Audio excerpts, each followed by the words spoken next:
Assalamualaikum warahmatullahi wabarakatuh. Saya Muhammad Zaidan dari Informatika 1.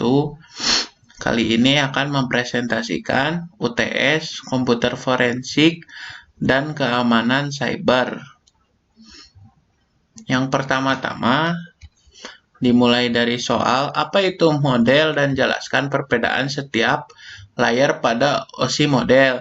Model OSI adalah atau arsitektur yang dijadikan acuan dasar dalam membuat dan mengembangkan jaringan networking.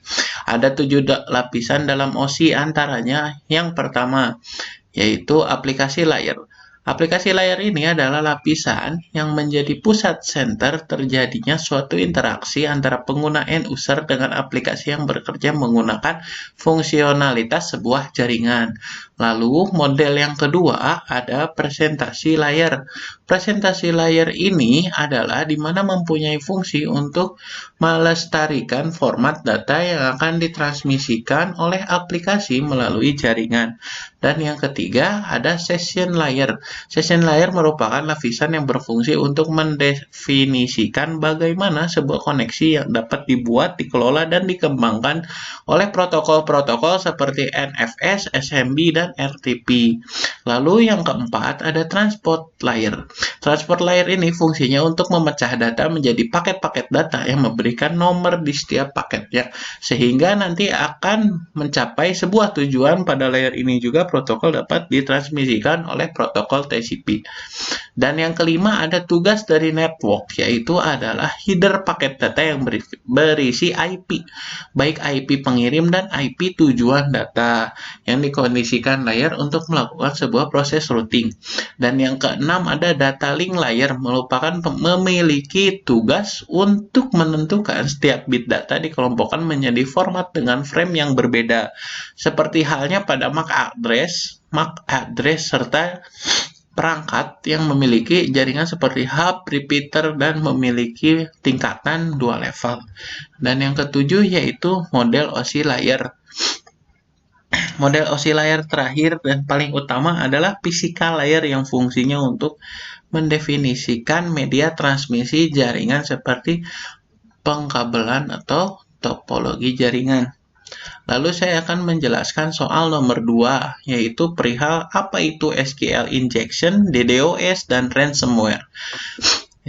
Dimulai yang pertama, yaitu ada SQL injeksi, adalah sebuah aksi hacking yang dilakukan di aplikasi klien dengan cara memodifikasi perintah SQL yang ada di memori aplikasi klien.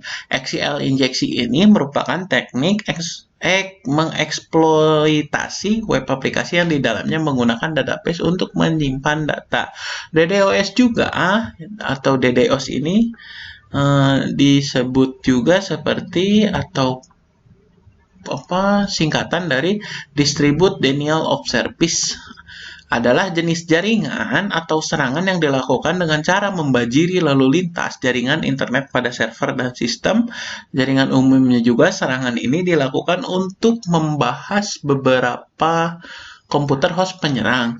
Dan ransomware ini adalah merupakan salah satu jenis malware yang bekerja dengan metode enskripsi, mengolah data menjadi kode yang tidak dapat dibaca oleh perangkat, sehingga menyebabkan korban tidak dapat mengakses perangkatnya sebelum data ini dideskripsikan dan diolah kembali oleh perangkat.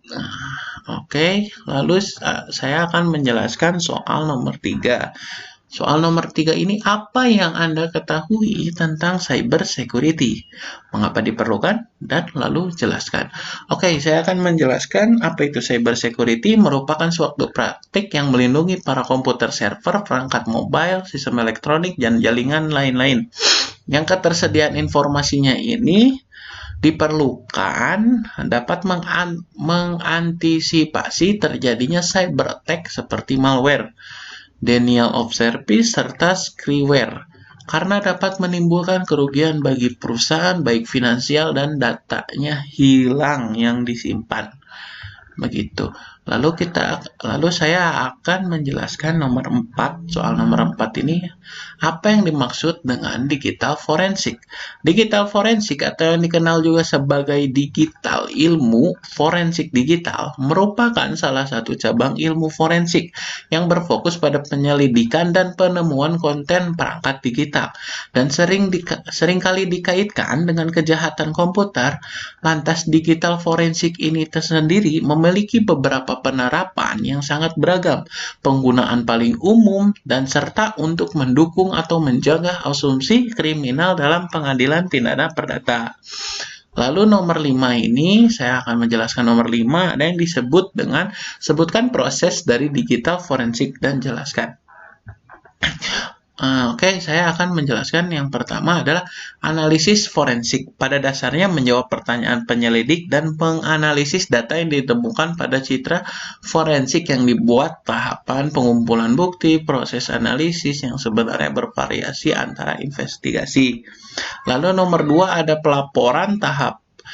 Pelaporan ini adalah tahap terakhir jika penyelidikan telah selesai, data yang diperoleh disajikan dalam bentuk laporan tertulis dengan istilah-istilah dan bahasa non-teknis.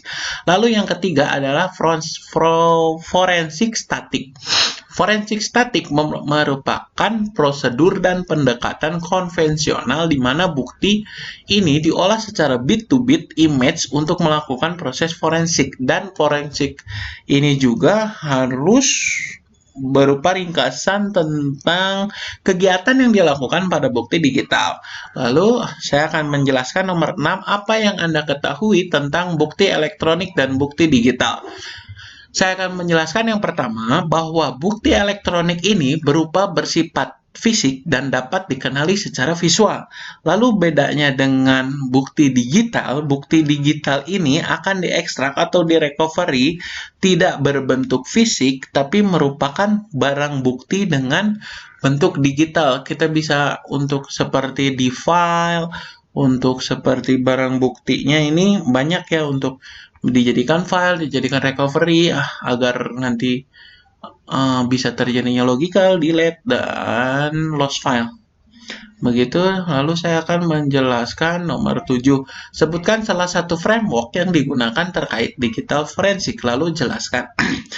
Oke, yang pertama ini mengusulkan framework kerangka untuk forensik jaringan juga terdiri 2, yaitu adalah lapisan pertama adalah basis teoritis yang mencakup tata kelola keamanan informasi dan membahas mengintegritas forensik dalam suatu perusahaan sebagai komponen elemen jaminan informasinya. Lalu ada lapisan kedua, yaitu framework yang menganalisis model strategi 3R, resistensi, pengakuan, dan pemulihan, untuk sistem yang dapat bertahan hidup dan memperkenalkan gagasan yang keempat tentang R atau redress atau ganti rugi, kemampuan untuk menahan menyusup yang bertanggung jawab di pengadilan. Mungkin segitu saja dari saya, Muhammad Zidan Informatika A1, kurang lebihnya mohon maaf. Wabillahi taufiq wal hidayah. Assalamualaikum warahmatullahi wabarakatuh.